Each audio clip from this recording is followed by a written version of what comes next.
سلام دوستای عزیز. پروکراستینیشن یا وقت ضایع کردن.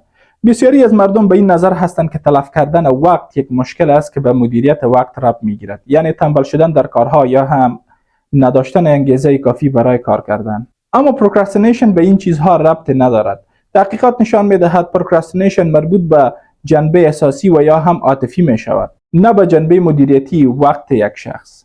علت اصلی این است که ما در کارهایی که سخت یا دشوار می باشد و یا هم در آن خطر ناکامی موجود می باشد یا هم کارهایی که پیچیدگی زیاد داشته می باشد، در این حالتها بهانه می پالیم و ترس از این که نتیجه چی خواهد شد کارها را به تعویق می اندازیم و یا هم پروکراستینیشن می کنیم.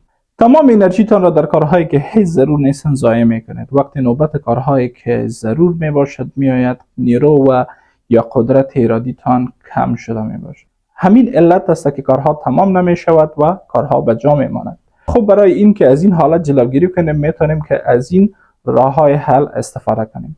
نخست کارهایی که بزرگ هستند را به چندین کار کوچک تقسیم میکنیم، چون کارهای بزرگ و پیچیده انرژی مصرف کننده و دلسرد کننده می باشند. تقسیم بندی کردن این کارها به کارهای کوچک می تواند کمک کند تا مدیریت بهتر شود و یکی بعد از دیگر تکمیل شود.